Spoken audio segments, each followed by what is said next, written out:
Hi, hello. Hello. I was wondering, my name is Ariza, by the way. As a fellow European, I was asking, don't you think that there's a better way to establish democracy?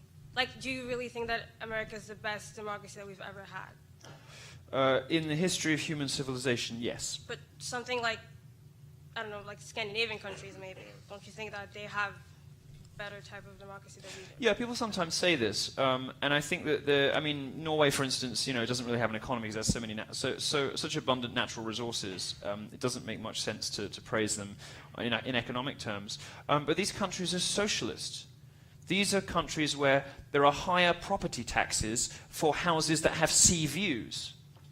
These are countries that control every aspect of your life and will excise you from public service and from the public square if you don't subscribe to a narrow set of allowable opinions. The reason Sweden, which is often held up as an example of good governance in a well-ordered country, as I think your question was suggesting. I mean, it is only a democracy just about, vaguely. It's technically a democracy. But in Sweden, the reason this country's got itself into so much trouble, the reason Sweden has hundreds and hundreds and hundreds of thousands of immigrants that it cannot cope with, is the stultifying political correctness that takes hold in socialist countries. And the fact that if you are a Swede, and you, until very, very recently, and even now if you work in the arts or anywhere, if you even broached the subject of immigration, you would be castigated as a racist, fired from your job, and cast out of polite society.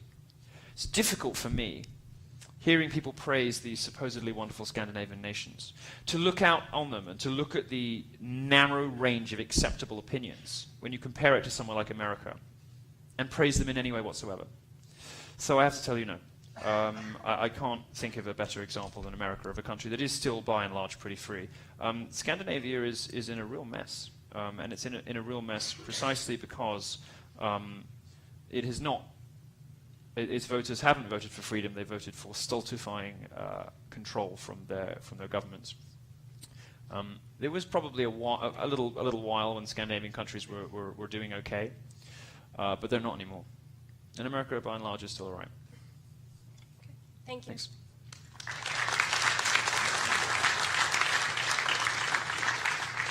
Good evening, Milo. Hi. One of your many appealing qualities is how... Do go on. Is how incredibly researched you all are in all of your viewpoints, how you back up everything you say with facts and studies. I try. There's a but coming, isn't there? Can you hear it? Yeah, there are many figures that do have contrasting viewpoints that you do. Sam Harris, John Oliver, yeah. A vertically challenged man named Ben Shapiro.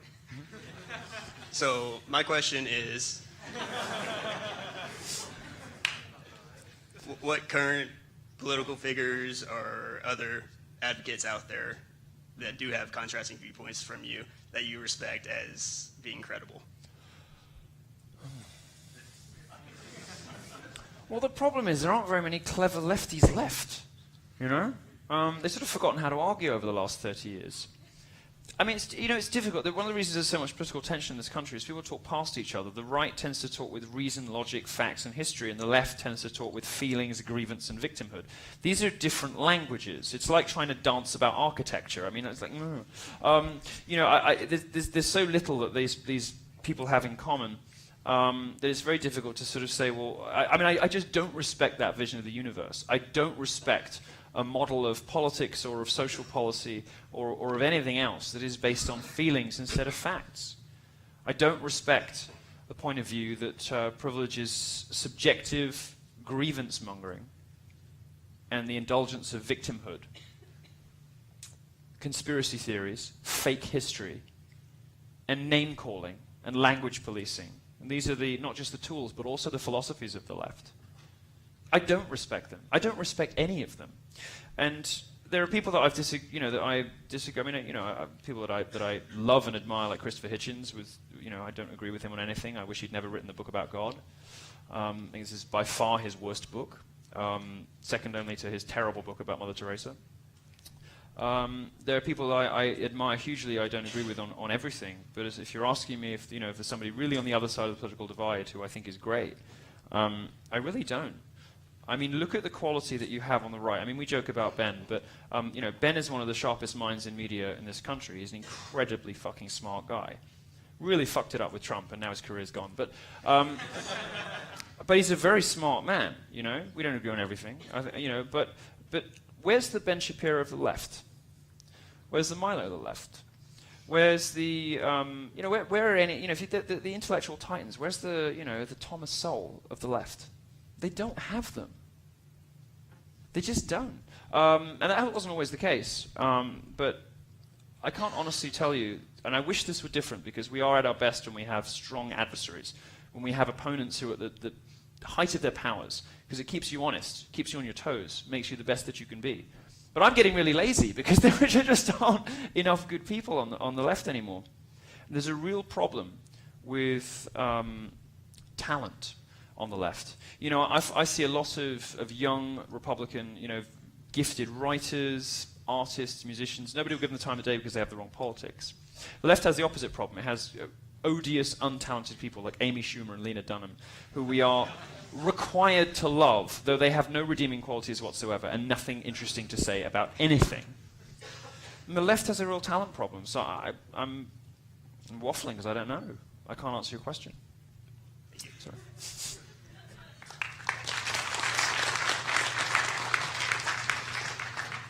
Hi, Milo. Thanks for coming. Thank you. I heard you and Martin Shkreli were considering buying 4chan. Well, not together, but I think we've both expressed interest in it. So how do you feel about Shkreli? And if you buy 4chan, are you going to place ads to monetize it? Because some users are concerned that advertisers will lead to censorship. Or do you merely plan on being 4chan's sugar daddy? This is the problem with being gay and getting to 30. You have to start becoming the sugar daddy. And so you're on dates, and you notice that people are kind of pulling the same tricks you used to when the check arrives. They kind of go like this, It's like, fuck, I used to do that when I was thinner. I think the only way that it would work for me, as I think you've probably read, I do have somebody who's interested in funding it. Funding my purchase of it. My philosophy of 4chan, which is a delicate, fragile subculture on the internet, which has very, very wonderful things and very, very terrible things. But you don't get the very wonderful things without the terrible things. It is really, truly free speech central. The only way that it would work for me is if I could come to an agreed purchase price with him, and that I had for at least the foreseeable future whatever it costs to run, guaranteed, so that I don't have to advertise on it at all. Thank you very much.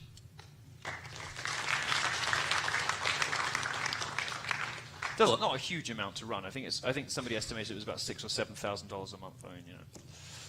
Hi, Milo. Hi. So my question is kind of looking forward past this election. If, God forbid, Trump doesn't win, and we are forced to succumb to the scourge that is globalism, what do we do moving forward? Oh, I don't know. No, this is why it's so important that you all fucking vote for him, because you're done. You're done. What Hillary Clinton's going to do to schools, Title IX is nothing compared to what's coming. What she's going to do to the police, pandering to Black Lives Matter, pandering to this organization that celebrates the death of police officers, the passes she gives them and that all of the people around her give them. It's disgusting.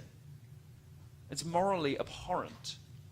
To say nothing of the serious stuff that's going to happen in the Supreme Court. And I gave a talk last night about ICANN, which is a much more technical subject, but the control of the internet that America has always kept so free, has always been so great, that is being handed off to Syria and Russia and China. I think if Trump doesn't win this election, he's going to, look, I'm under no illusions. It's going to be a colorful White House. But with Hillary Clinton in it, you don't have a country anymore. You don't really have America anymore, because the erosion of protections, the First and Second Amendment, in my view, will be irreversible. And what she'll do to the Supreme Court, which is, as I say, the only thing that matters, will be irreversible for generations. It's not just about what she can do in 4 years, it's about what they will do in 20. So I don't know. I quake. I quake to imagine a world in 20 years' time with a weak and divided and broken America, with China and Russia on the rise. I don't think you have any option but to elect him. Thank you.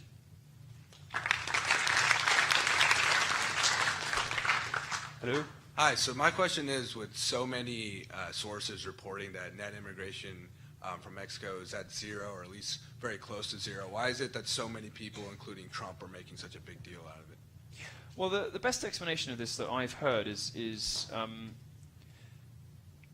we do know, for instance, that the murders in some states are, 30% of the murders are committed by illegal aliens.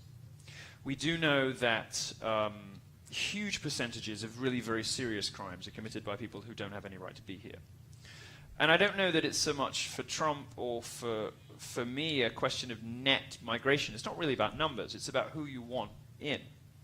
Nobody is suggesting that America should close its borders. I wouldn't advise that as a sort of observer from Europe, and I don't think anybody in America wants that. Isn't that what Trump's plan is with the wall, is to close that border? Well, I think he wants to secure the border so that he can decide who America lets in and who it doesn't.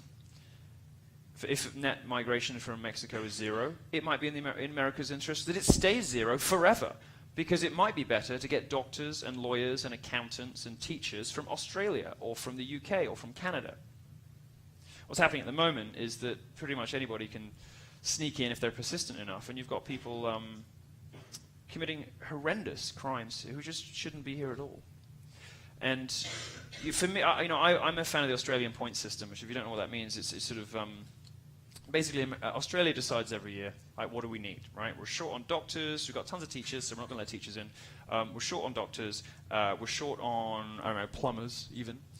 So they just allocate that number of people, and they come in, they pay taxes, all the rest of it. But the border is rock solid secure. And nobody calls Australia racist. They just get in what the country needs. This country, America, is the country that everybody wants to go to. It is the country everybody wants to get to. And you're sort of insulated from a lot of the worst migration because you're not contiguous with Africa or the Middle East. Because if you were, you'd be in the position Germany is in. But there's nothing wrong and nothing racist with saying, well, here's a country we have, we're short on this stuff, we've got too much of this stuff, and here's a bunch of crime, so here's what we're going to do to resolve that situation.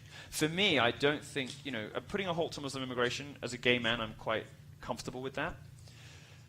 Building a wall in Mexico, on the border with Mexico to make sure that anybody who comes in or goes out is supposed to be doing that and is entitled to do so, doesn't strike me as a problem. And having a system where a country like America that everybody wants to get to, because it is the best country, gets to choose who it takes. I mean, you have a choice. You're not under some moral obligation to provide a home and pay for the families of people who don't belong here, who just happen to share a border with you. That's ridiculous. It's ridiculous. You are under a moral obligation to look after the people who already live here. And if they need doctors, get them from wherever the best doctors are. And if the best doctors are in Mexico City, get them from there. They're probably not. But if they are, they're probably not, then take them from there. If, on the other hand, they're in Germany or the UK or Australia, take them from there. You have a choice. You're America. You don't just have to accept whatever bleeds over the border because you can't police your own country properly. And that, as far as I read it, as I understand it, is all that Trump's proposing. And I don't know that net migration from Mexico is hugely relevant to that. Thank you. Thank you.